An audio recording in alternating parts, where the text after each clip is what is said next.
गुरु पृष्ठाय भूतले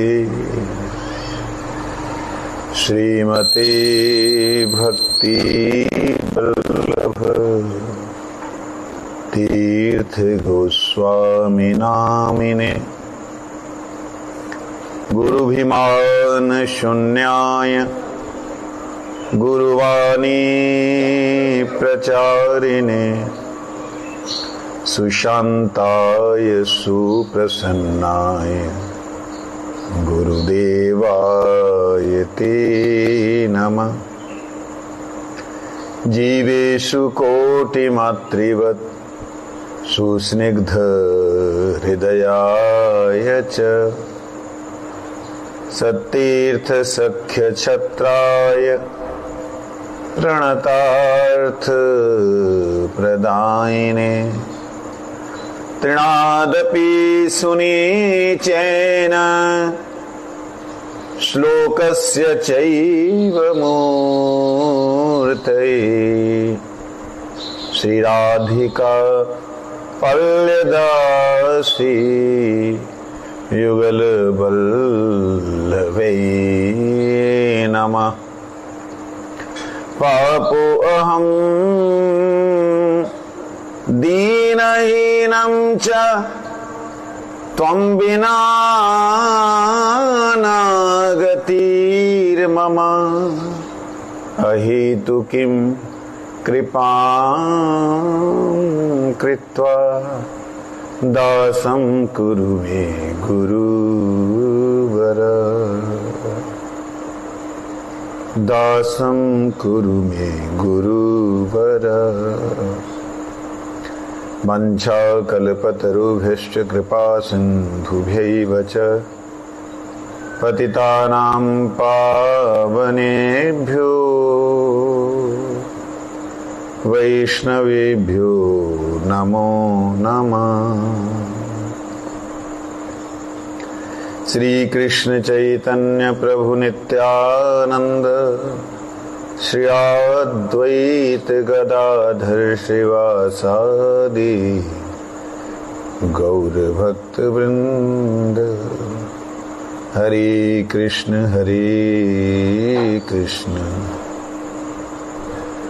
कृष्ण कृष्ण हरे हरे हरे राम राम राम हरे हरे। भूमुस्वखलितपादानां भूमिरेव यवलम्बनं त्वय्यजातयपराधानां त्वमैव शरणं प्रभु त्वमैव शरणं प्रभु त्वमैव शरणं प्रभु।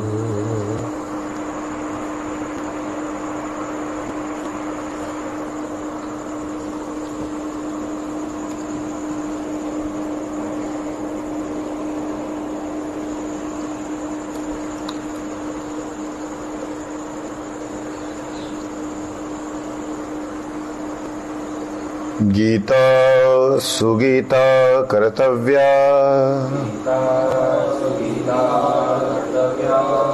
किमन्यशास्त्र विस्तरे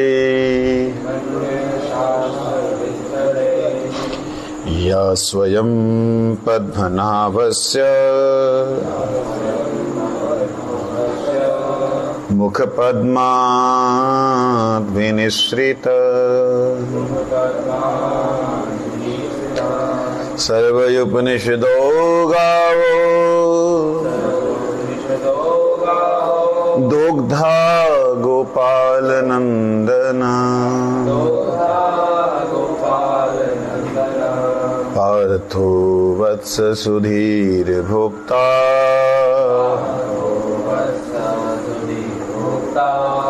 दुग्धं गीतामृतं महा। एकं शास्त्रं देवकी पुत्र गीतम्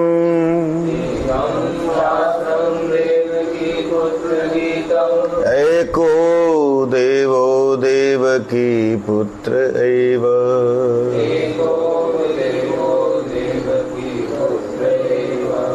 एको मंतरस्तस्य नामानि यानि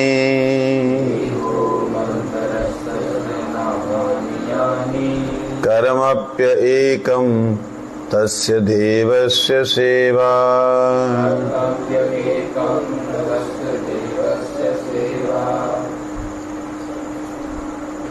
श्रीमद् भगवद गीता तृतीय अध्याय शुरू करेंगे, लेकिन पाठ जो है द्वितीय अध्याय के 51 नंबर 61 नंबर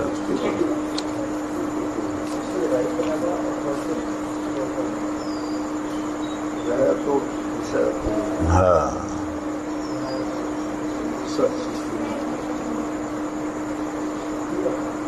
61 में लिखा है, तानी सर्वाणी संयम्य युक्त आसीत मत्परः वशे ही यस्य इंद्रियाणि तस्या प्रज्ञा प्रतिष्ठिता। इसलिए साधक को चाहिए कि वह उन संपूर्ण इंद्रियों को वश में करके समाहित चित्त हुआ मेरे परायण होकर ध्यान में बैठे। प्रज्ञा प्रतिष्ठिता, क्योंकि जिस पुरुष की इंद्रियां वश में होती हैं उसी की बुद्धि स्थिर होती है।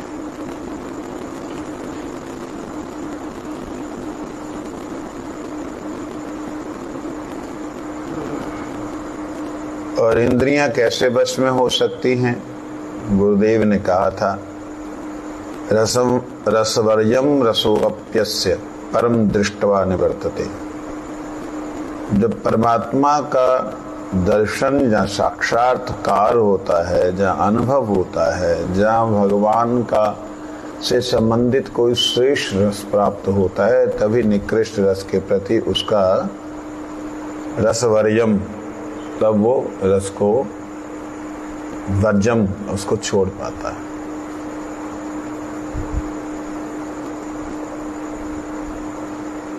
अब प्रश्न आया कि ताने सर्वाणी संयम्य युक्त आसीत मत पर, मेरे परायण होकर के, युक्त होकर के सारी इंद्रियों को,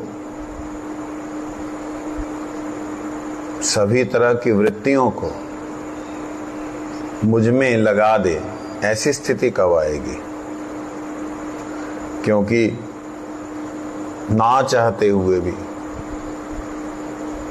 अथ केन प्रयुक्तो अयम पापम चरति पुरुष अनिक्षण अपि वार्षणेय बलादिव नियोजित। जबरदस्ती नियोजित कर देता है कोई, जबरदस्ती लगा देता है कोई। ऐसे लगता है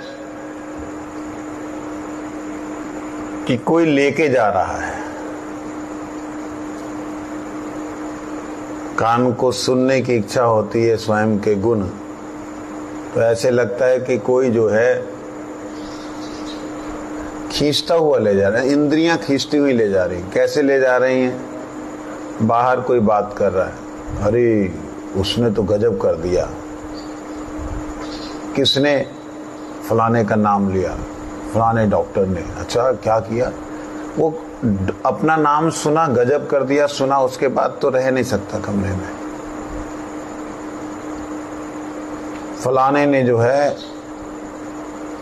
एकदम फर्स्ट क्लास पास किया। वो पास, थर्ड किसी का नाम ले रहा है, लेकिन ये पास किया तो मैंने पास किया बोल करके कान उधर चले जाते हैं। सुनने को व्यक्ति पागल हो जाता है। ये क्या स्थिति है? कहते बलादिव नियोजित, जबरदस्ती नियोजित कर देते हैं। क्यों करती हैं? कैसे इससे निवृत्त हुआ जाए? विश्वनाथ चक्रवर्ती ठाकुर जी की और स्वामी राम सुखदास जी महाराज जी की टीका को हम लोग पढ़ेंगे। श्लोक है, ध्यायतो विषयान पुंसः संगस्तेषु उपजायते संगात संजायते कामा कामात् क्रोधो भी जायते। क्रोधात भवति सम्मोह, सम्मोहात् स्मृति विभ्रमा, स्मृति भ्रंशात् बुद्धिनाशो, बुद्धिनाशात् प्रणश्यति। इसको श्रवण करेंगे। विषयों का चिंतन करने वाले पुरुष की उन विषयों में आसक्ति हो जाती है। आसक्ति से उन विषयों की कामना उत्पन्न होती है और कामना से विघ्न पड़ने पर क्रोध होता है। क्रोध से अत्यंत मूढ़ भाव उत्पन्न हो जाता है। मूढ़ भाव से स्मृति में भ्रम हो जाता है। स्मृति में भ्रम हो जाने से बुद्धि अर्थात ज्ञान शक्ति का नाश हो जाता है।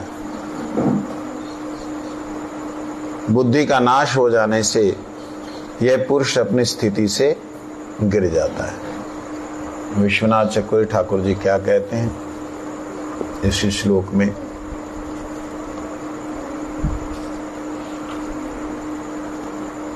भक्ति विनोद ठाकुर जी क्या कहते हैं?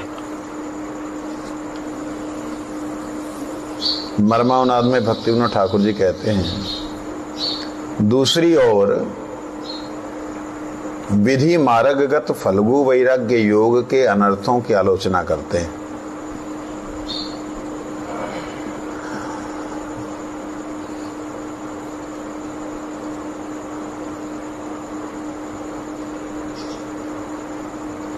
कहते एक तरफ बोलते हैं जो पुरुष पहले कहे गए युक्त वैराग्य रूप योग मार्ग में स्थित हुए मेरी उत्तमा भक्ति करते हैं, आचरण करते हैं, उनकी सभी इंद्रियां यथा स्थान नियमित हो जाती हैं, वो प्रज्ञा में प्रतिष्ठित हो जाता है।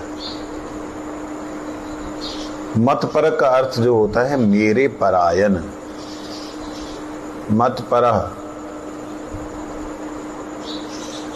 मतपरह का मतलब मेरे परायण होना।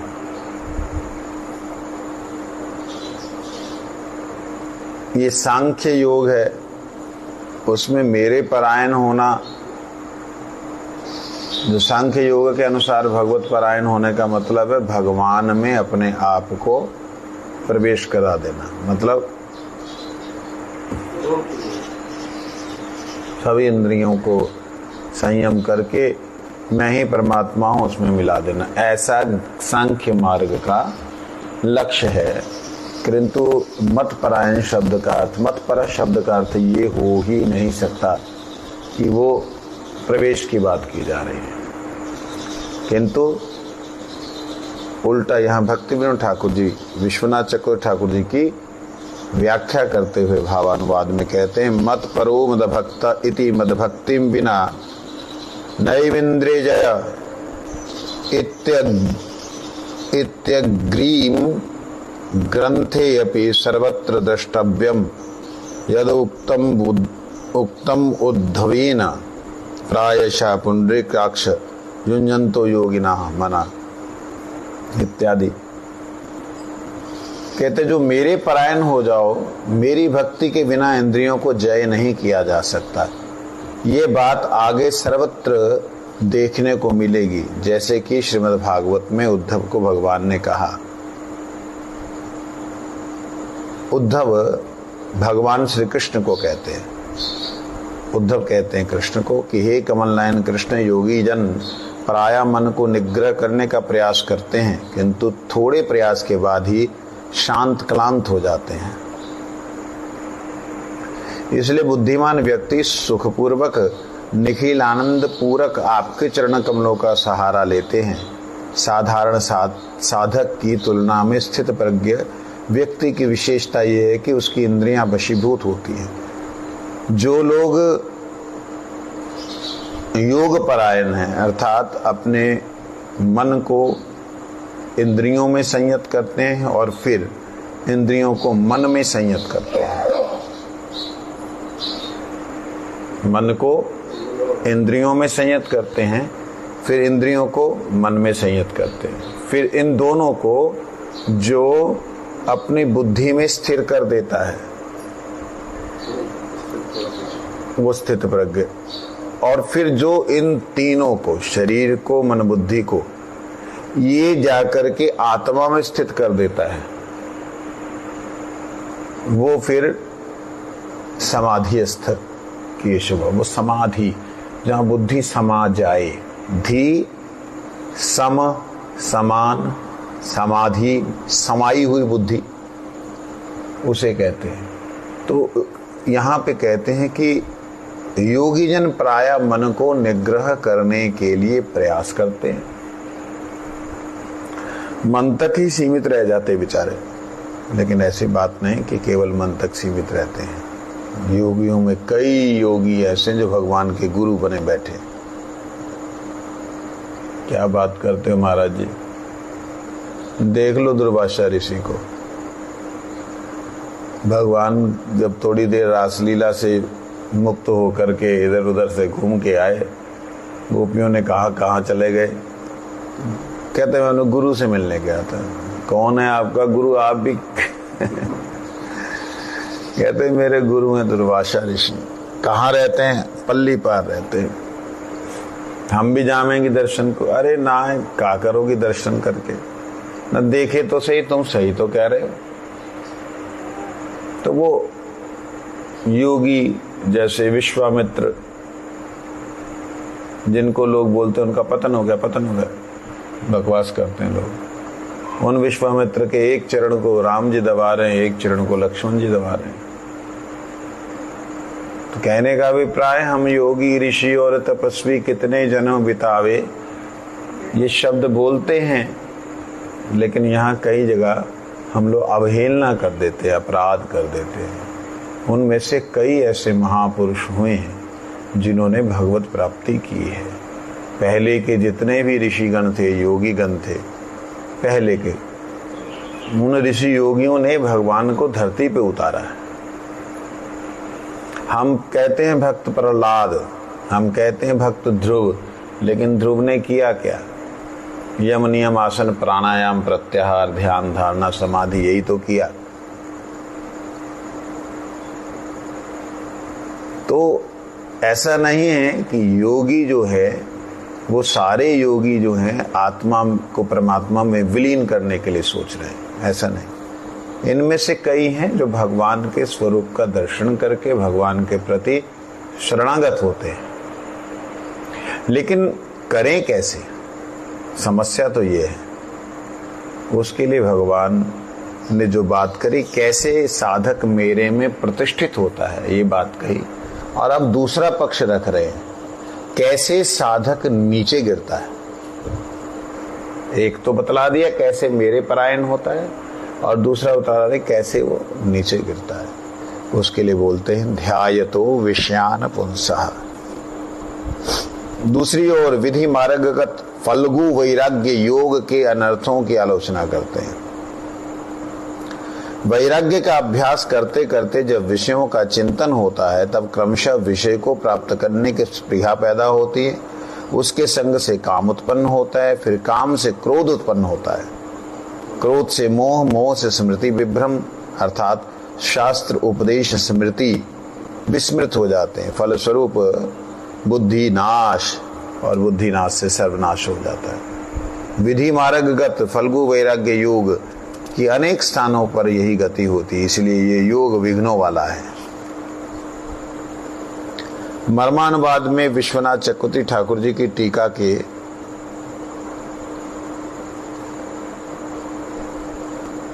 टीका का भावानुवाद कर रहे हैं। भगवान ने कहा, अर्जुन, मन को वश में करना ही स्थित प्रज्ञ पुरुष का बाह्य इंद्रियों को वश में करने का मूल मंत्र है। मन को वश में करना ही जो स्थित प्रज्ञ है, उसकी बाह्य इंद्रियों को वश में करने का मूल मंत्र है। अर्थात हमारी बाहर की इंद्रियां, चक्षु कर्ण नासिका जिह्वा त्वचा, ये इंद्रियां तभी जाएंगी यदि हमारा मन जाएगा।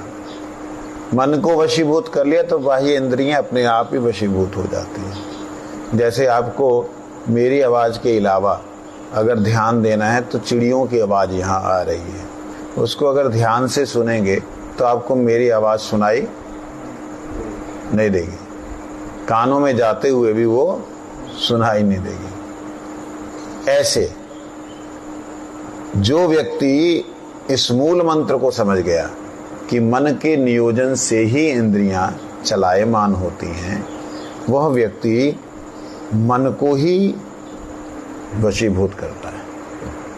कैसे करता है? विषयों का चिंतन मन करता है तो वह मन को चिंतन करने से हटा देते।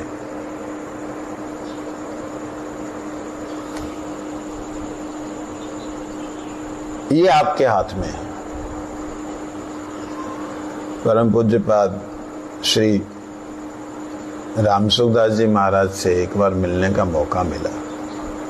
बॉम्बे में आए थे। उनका एक अभ्यास था कि वो अपनी फोटो, अपनी वीडियो नहीं बनने देते थे। फोटो छपने नहीं देते थे, वीडियो बनने नहीं देते थे। और मेरे हिसाब से रामसुखदास जी महाराज जी की कोई फोटो नहीं है।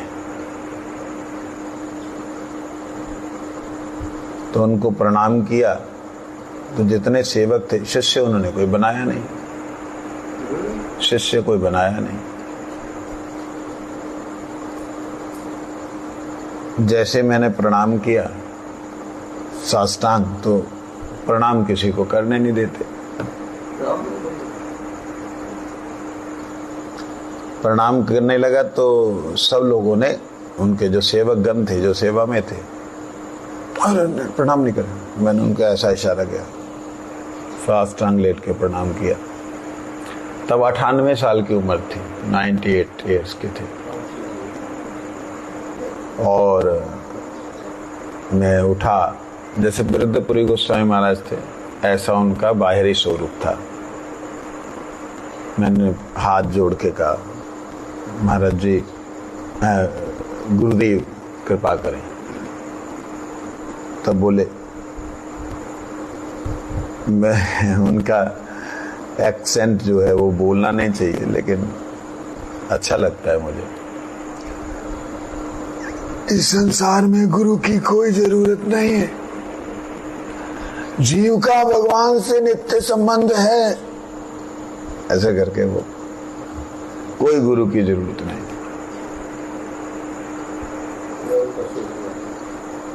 क्योंकि भगवान जीव को कह रहे हैं, मवई वंश जीव लोके जीव भूत सनातना। भगवान ने कह दिया मेरा अंश है, इस बात को मान लो। जब उन्होंने बोला मेरा अंश है, फिर बीच में तीसरा आदमी किसकी क्या जरूरत है? कोई जरूरत नहीं। मैंने देखा इतने बड़े महान पुरुष हैं, उनसे मैं क्या तर्क करूं, क्या विचार करूं? मैंने हाथ जोड़े, जी महाराज। तो बोलो क्या बात? मैं कहा महाराज जी, मन बड़ा उत्पात करता है, बिल्कुल मतलब समझ नहीं आती। अचानक भजन करते करते कहाँ भाग जाता है। शब्द उन्होंने सिर्फ 2 कहे और उत्तर ऐसा दे दिया कि वो सूत्र मिल गया। उन्होंने कहा, ध्यान से सुनिएगा, अगर नींद आ रही थी जग जाइए, थोड़ा ध्यान से सुनिए। कहते मन करता है या करण है?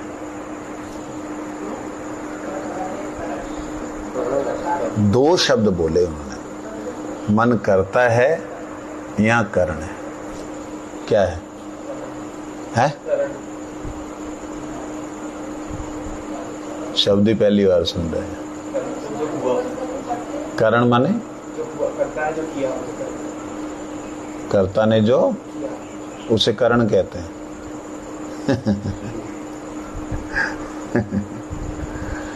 मन करता है या करण है?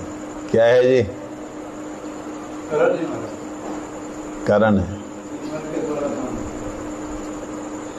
मन के द्वारा काम किया जाता है, मतलब करने वाला नहीं है मन।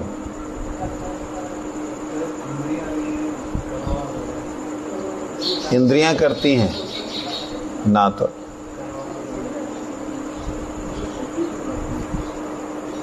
मन करता है या करण है? व्याख्या करो। करण है तो करण क्या है कि अगर जैसे मन को जो प्रकाशित आत्मा से जैसे हमारा मन का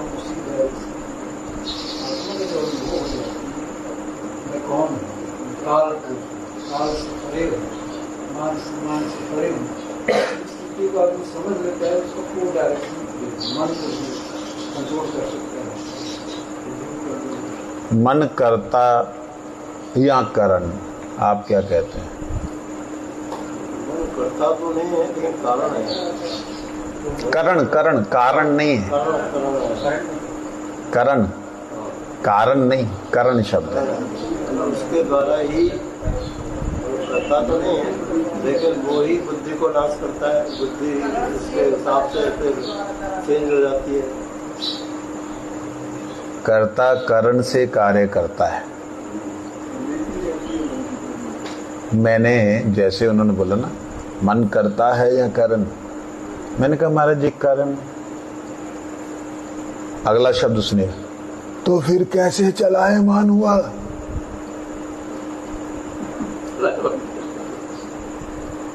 मैंने साथ साथ धरती पे जोर से हाथ मारा। मैं क्या महाराज, इसीलिए गुरु की जरूरत होती है। भगवान कहते हैं असंशयम महाबाहो मन दृढ़ चलम, आप कहते चलायमान है ही नहीं।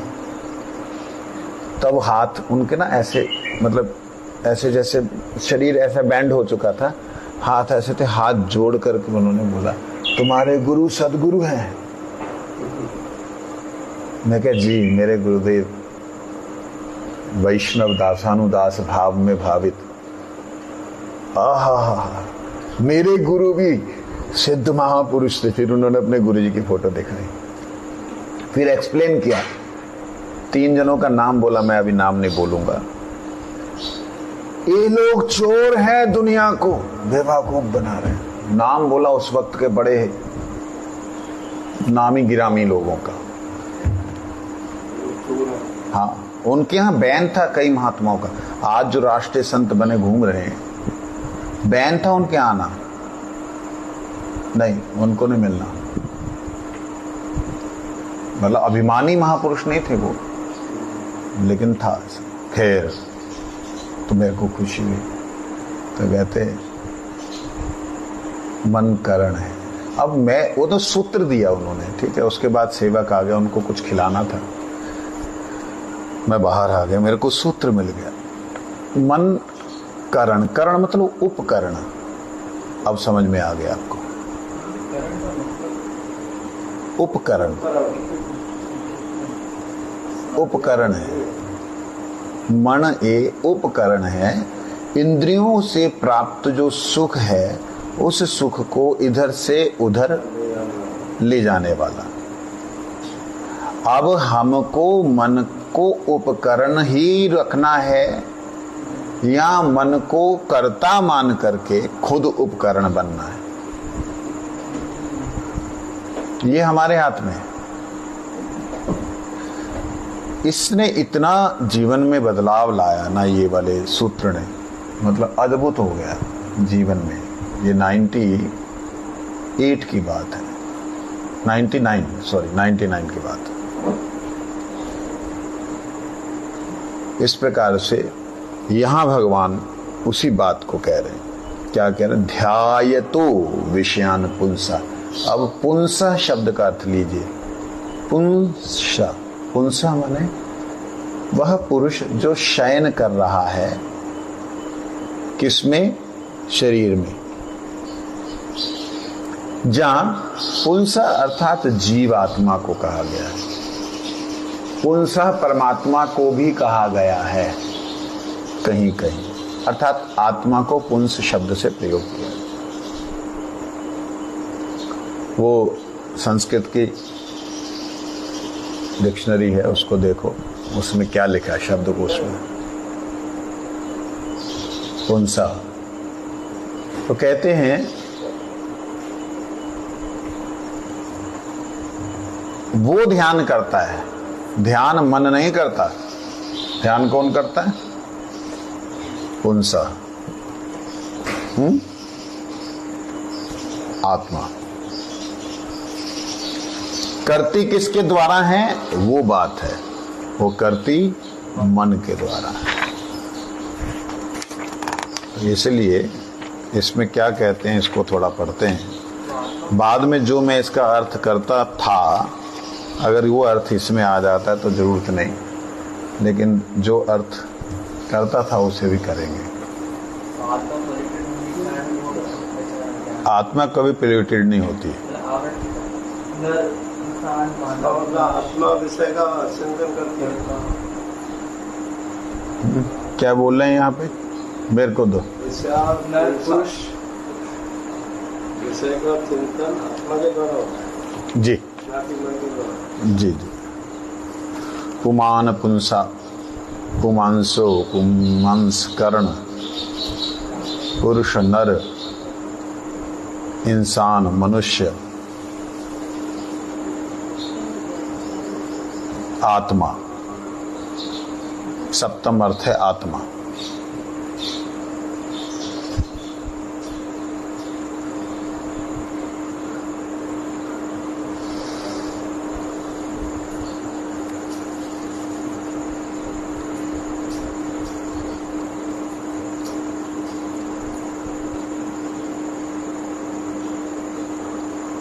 दूध भी होता है पुंस का अर्थ। पुंस का अर्थ दूध भी होता है। खैर, पुंसा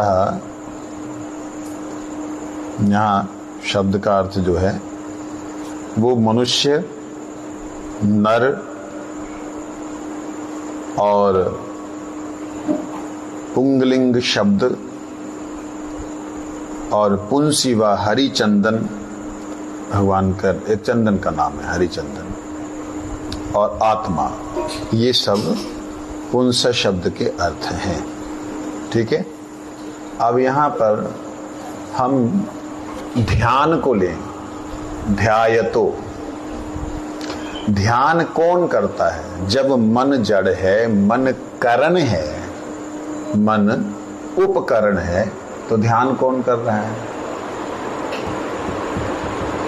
बुद्धि। बुद्धि, मन, अहंकार, ये जो तीनों हैं एक ही जैसे, एक ही है।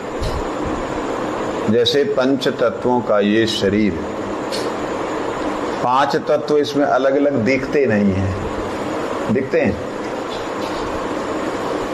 ऐसे ही मन बुद्धि अहंकार का सूक्ष्म शरीर, मन का ही प्रकोष्ठ या बुद्धि का ही प्रकोष्ठ मन है, और मन और बुद्धि के बीच में बैठा हुआ अभिमान है। ये कोई अलग से अलग तत्व पकड़ करके रखने वाला नहीं है, सूक्ष्म रूप में है। अब बात आती, ये जब उपकरण है तो ध्यान कर कौन रहा है? ध्यायतो विषयान पुंसा। पुंसा शब्द का मतलब यहां नर बोलेंगे, मनुष्य बोलेंगे या आत्मा को कहेंगे?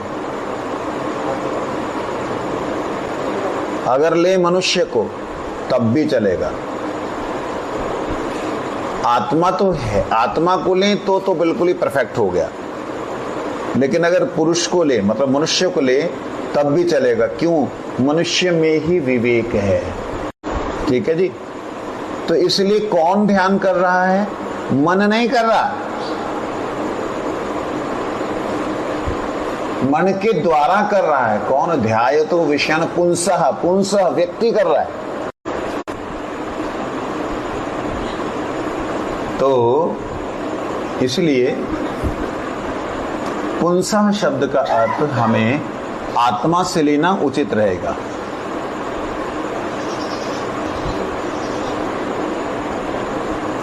और मनुष्य से अगर लें तो भी ठीक है। क्यों? उपदेश किसको दिए जा रहे हैं? पशुओं को, पक्षियों को? मनुष्य को ही बोला जाता है क्या? बंदा बन जा, अरे इंसान बन जा, इंसान जैसे काम कर।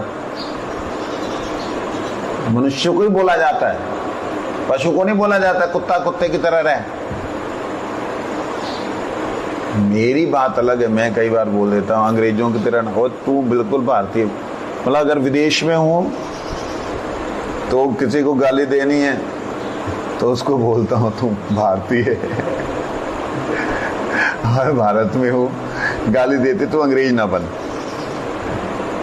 ठीक है ना? तो ऐसे ही मनुष्य ही अपनी वृत्तियों के कारण अलग अलग तरह की क्रिया करता। तो इसलिए अगर इसको मनुष्य से जोड़े तब भी चलेगा, परंतु मैं इसे आत्मा से जोड़ता हूं। पुंसः आत्मा, ध्यायतो विषयान, विषयों का जब ध्यान करता है तब संगस्तेश उपजायते, उसको संग करने की लालसा होती है। और संगात संगस्तेश उपजायते, संग की इच्छा हो गई। अब संगात और संग जैसे ही हुआ, संगात संजायते कामा। जैसे उदाहरण के लिए, हमने कभी कोई विषय ऐसा, जो विषय समुद्र के किनारे, गोवा बीच, फलाना ठिकाना, ये सब सुना है, देखा नहीं, देखने की लालसा भी कभी हुई नहीं। लेकिन अगर चिंतन करने लगे, जो बोला था उसका, जो सुना था उसका, पहली बात सुना ही नहीं, लेकिन अगर सुना था उसका चिंतन करने लगे तो दिल क्या करेगा? एक बार देख ले। कई बार हमें लोगों ने कहा, महाराज आप फ्रांस में आए हैं, आप इंग्लैंड में आए हैं, चलो वो देख के आए, वो देख के आए। मैंने कहा मैं भारत में लाल किला नहीं देखा तो यहाँ आकर और क्या देखूंगा। कहते आप लाल किला क्या आपने देखा? कुछ भी नहीं देखा। जबरदस्ती हमारे गुरुदेव के प्रेमी थे बिंदु माधव प्रभु, वो जबरदस्ती ले गए एफिल टावर और एक चर्च, बड़ी सी पुरानी चर्च, कोई 1500 साल पुरानी चर्च, वहां ले गए दर्शन करने को। तो मैंने ठीक है दर्शन किया, अच्छा लगा। तो कहते कि दांत क्यों दिखा रहा है? तो चर्च के दर्शन नहीं होते? वैष्णव हैं, वो जीसस को साधारण व्यक्ति नहीं समझना चाहिए। जीसस ने जो कार्य करके दिखलाया ना, वो साधारण व्यक्ति का कार्य नहीं है। मेरी अपनी ऑब्जर्वेशन है, हो सकता हूं मैं गलत हूं, ऑनलाइन कह रहा हूं। जो गौड़ीय सिद्धांत के अनुसार बात आती है कि जो भक्ति विनोद ठाकुर जी ने लिखा कि हरिदास ठाकुर जो हैं वो ब्रह्मा जी थे, बोलते, और जो जिसे स्वयं बोलते अपने बारे में, मैं एकमात्र एकलौता पुत्र हूं परमात्मा का, एकलौता पुत्र हूं। जीसस की बात है?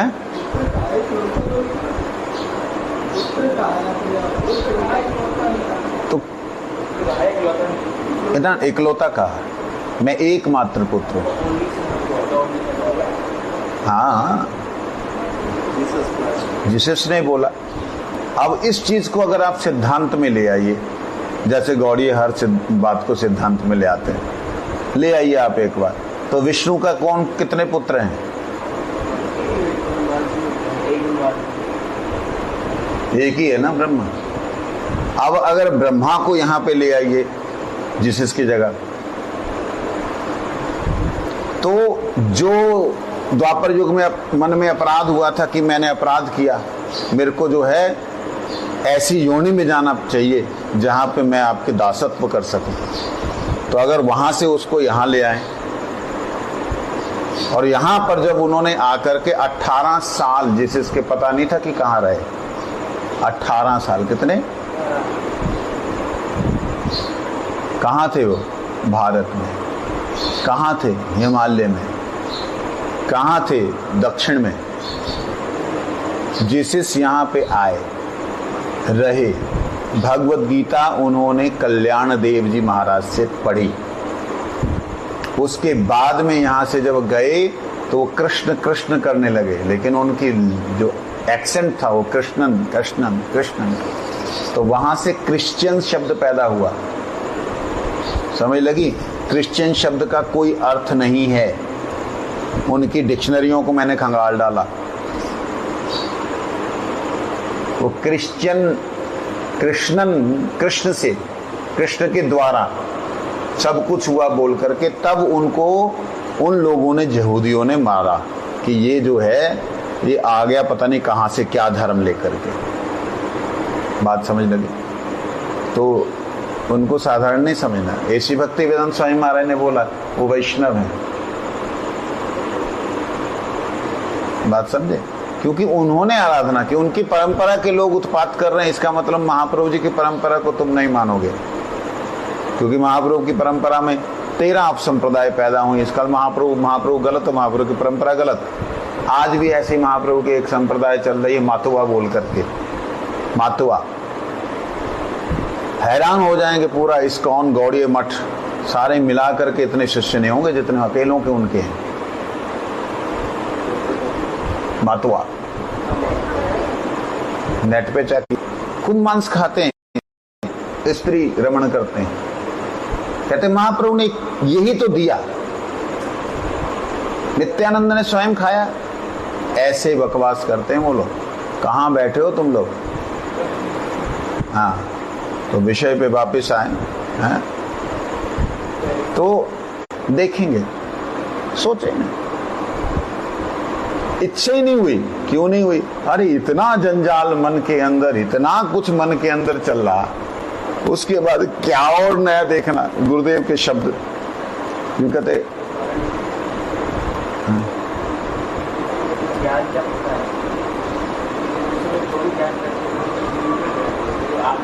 थोड़ा जोर से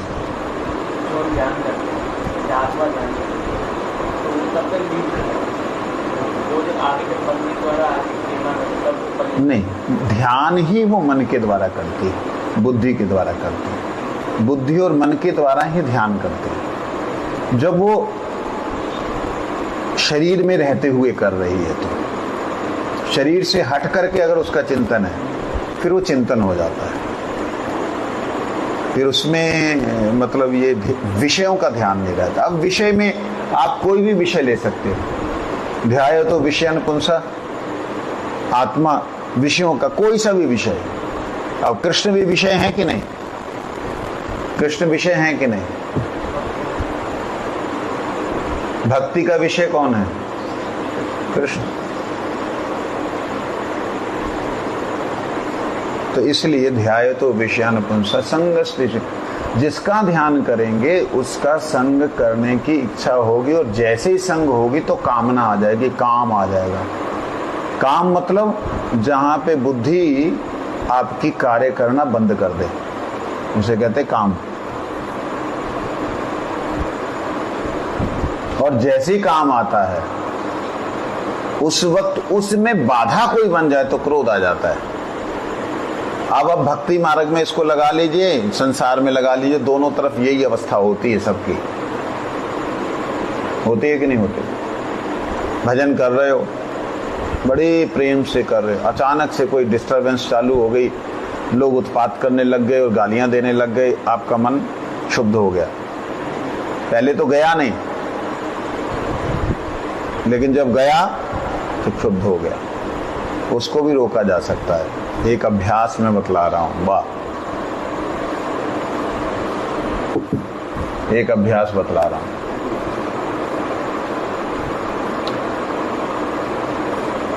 मतलब मैं सुखदेव प्रभु मुनि महाराज, देवकी नंदन और मनसाराम, ऐसे हम 4-5 ब्रह्मचारी लोग हरिनाम करते थे।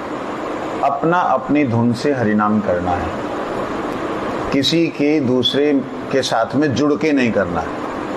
अपना महामंत्र, अपना हरिनाम, अपनी धुन, अपनी स्पीड, ऐसे अभ्यास करते थे। करेंगे? शुरू करें।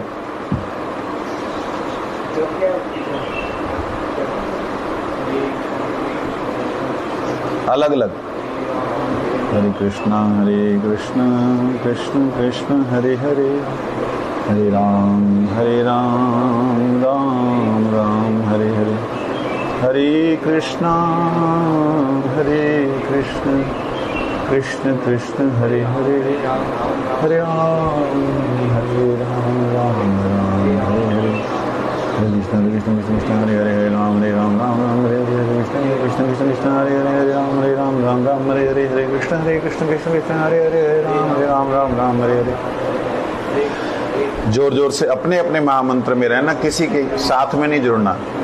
हरे कृष्ण कृष्ण कृष्ण हरे हरे हरे राम राम राम हरे हरे हरे कृष्ण कृष्ण कृष्ण हरे हरे राम राम हरे हरे हरे कृष्ण कृष्ण हरे हरे राम राम हरे हरे हरे कृष्ण कृष्ण हरे हरे राम राम हरे हरे हरे कृष्ण कृष्ण हरे हरे राम राम हरे कृष्ण कृष्ण हरे हरे राम राम हरे हरे हरे कृष्ण कृष्ण हरे हरे राम हरे हरे हरे कृष्ण कृष्ण हरे हरे राम हरे हरे हरे कृष्ण कृष्ण हरे हरे राम हरे हरे हरे कृष्ण कृष्ण हरे हरे राम हरे हरे।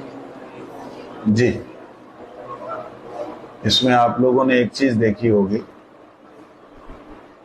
कि आपका मन आपके महामंत्र के साथ है, ठीक है, एक ये बात। और दूसरी, अभी मैं जो बोलूंगा ना, आपने कोई अंदर ही अंदर अपने दिमाग में भजन गाना है। मैं जो बोल रहा हूं आपने सुनना ही नहीं। शुरू करें मन मन में, ओ हे वैष्णव ठाकुर, सुर पकड़ लो, कोई ध्यान में लग जाओ पूरी तरह। जब तक ताली ना मारो तब तक वापस नहीं आना। मैं निंदा कर रहा हूं, चुगली कर रहा हूं, किसी के गुण गा रहा हूं, आपकी समझ में कुछ भी आने का नहीं, क्योंकि आपका ध्यान लग गया भजन में। गुरुदेव के साथ कोई कीर्तन करते हुए, नाचते हुए, गाते हुए, मृदंग बजा रहा हूं। आंख बंद करो, ध्यान करो एकदम। मैं क्या बोल रहा हूं? ध्यायतो विषयान पुंस संगष्टि शुभ जायते। आपने ध्यान ऐसा करना है कि बाहर के जो भी शब्द आपको सुनाई जा रहे हैं, मैं बोल रहा हूं, आपको सुनाई नहीं दे रहा। क्यों नहीं सुनाई दे रहा? क्योंकि आपका ध्यान इस वक्त जो है कीर्तन में लगा हुआ है, और इतना जबरदस्त लगा है कि मैं अभी आपसे अगर पूछूं, हाँ जी आ जाओ वापस, राधे राधे, वो लगी हुई है, पूरा नहीं करना। कहीं आधे में छोड़ के आ गई, कहे मैं पूरा नहीं किया। ध्यान दीजिए, जब कोई संसार में व्यक्ति किसी वैष्णव की, गुरुजनों की निंदा करने लगता है, तो उसके सामने बैठे हुए, सुनते हुए आप नहीं सुन सकते, क्योंकि आपने विषय में ध्यान ही नहीं दिया। आपका आत्मा कीर्तन करने लगी, आपकी आत्मा कोई भगवान और गुरुदेव का साथ में निताई गौरांग अंदर चल रहा है, निताई गौरांग मृदंग बजा रहे, थिंग तना थिंग थिंग। अरे कहां से आएगा दूसरा विषय अंदर? ये है। और देखिए, कई बार ऐसी स्थिति आई है, आती है सबकी, कि आप जब ध्यान कर रहे हो, विशेष करके किसी भी बात का, चाहे पढ़ाई का हो, चाहे अच्छा बुरा कोई भी ध्यान कर रहे हो, उसमें कोई आके बाधा बन जाए, आपको क्या लगता? डिस्टर्ब ना करो, बस बोल दिए, रिक्वेस्ट कर रहा हूं।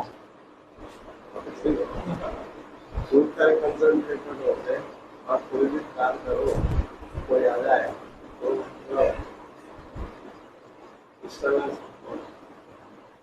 देखिए, यहां बोलते हैं संगात संजायते कामा, और जब उसका संग होने लगता है, उदाहरण के लिए डॉक्टर साहब को लेते हैं आज, हाँ, बड़ी देर से डॉक्टरों की टीम लगी हुई है, आंख में लेंस पहने हुए हैं और आंख को ऑपरेट करने के लिए देख रहे हैं, और ठीक समझ में नहीं आ रहा है। इतने में कोई बोला, सर ये वाली, इट्स ओके। सर इसके बगल वाली, इट्स ओके। वहां बोलते नहीं ऐसे, लेकिन और ठीक उस समय, अब पहले तो ध्यान कर रहे थे विषय का, संग नहीं हुआ, ठीक उसी समय वो नस दिख जाए जो डैमेज हुई है, संग हुआ। जैसे उसका संग हुआ, संगात संजायते कामा, अब हुआ कि इसको मैं निकाल दूं। और इसको रिपेयर कैसे करना है, उसको उसके नजदीक तक ले आऊं कि वो दोबारा से रिपेयर हो जाए,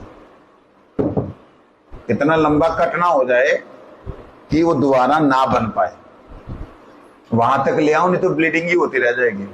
वहां तक उसको लेके आते हैं, और वो लेके आने में संगात संजायते कामा, लेके आने में वो जो काम सिद्ध हो रहा है, लेके आने में अगर कोई बाधा डाले, कामात क्रोधो भी जायते, और क्रोधात भवति सम्मोह,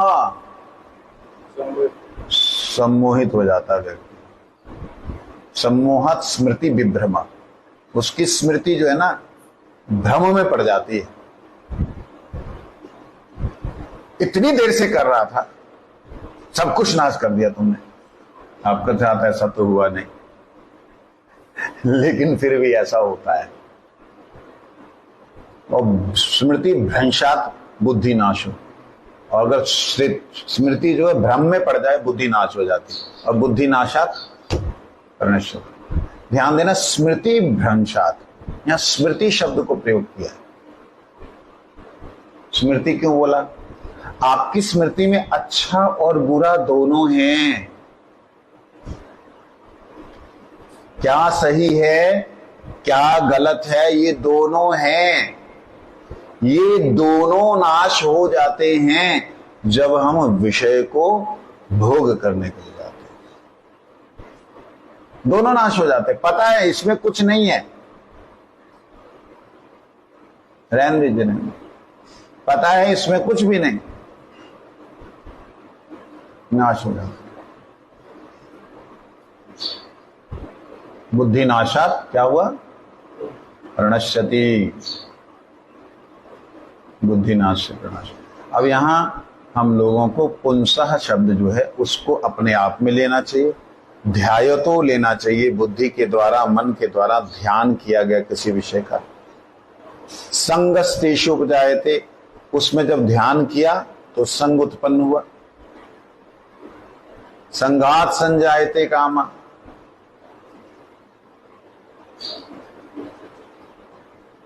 उससे कामना उत्पन्न हुई। कामत क्रोधित, क्रोध विजायते, क्रोध उत्पन्न हुआ। हाँ, काम को रोकेगा क्रोध होगा। मूल बात समझ में अगर हमारे आ गई, इसीलिए जो है ना, मतलब हमको ये देखना हमने करना क्या है, हमको चाहिए क्या, लक्ष्य निर्धारित हो जाए, उसके लिए कार्य करें। आता है जाता है, ये बात में हमें इसलिए विषय का वो ध्यान करना जिस विषय को हमारे की जरूरत है। हमको जरूरत है भगवान की, तो भगवान के विषय में सोचना है। मैं बहुत अपने आप को प्लानर समझता हूँ, प्लानर कि अच्छा प्लानिंग कर सकता हूँ।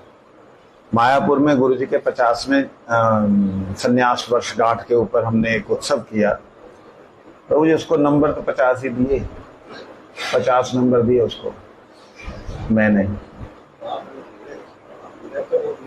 ना, मैंने 50 दिए। तो हुआ क्या कि गुरु महाराज जी के पास में गया, हमने फायर ब्रिगेड का फाइनल किया था, सोचा था, फिर कैंसिल कर दिया।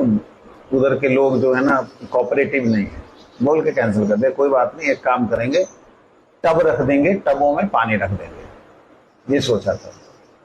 गुरुजी के पास गया, अच्छा जो चीज मैंने नहीं सोची ना, सिर्फ वो ही गुरुजी ने उठाई। गुरुजी ने सुना क्या क्या कैसे करेगा, मैंने बताया हमारे ये होगा, ऐसा होगा, ऐसा होगा, ये होगा, सारा रूपरेखा गुरुजी के सामने रख दी। तो फायर ब्रिगेड रखा नहीं, फायर ब्रिगेड नहीं रखा। मैं कहा महाराज जी वो जरूरत नहीं पड़ेगी, उसके लिए ये सोचा है, नहीं उसको रखना। मैं कहा जो आगे किसी का दिमाग खराब हो सकता है, ये शब्द गुरु जी के। अब ये गुरु जी अंतर्यामी है, गुरु जी जानते हैं किसी का दिमाग खराब हो सकता है, क्वेश्चन 1, और नहीं हो सकता है दूसरा, लेकिन तुम्हारी तरफ से तो प्रस्तुति बराबर होनी चाहिए, कहने का अभिप्राय।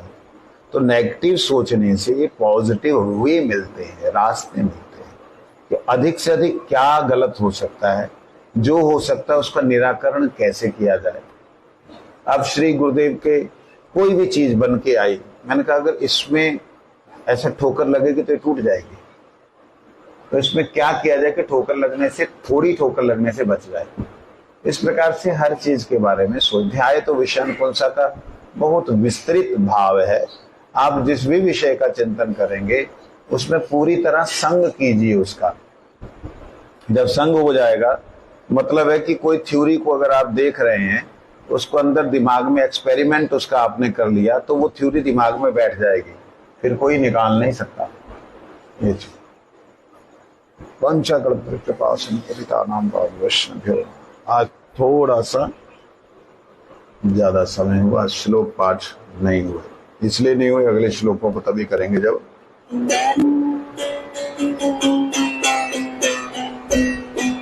हरिहराय नमः कृष्ण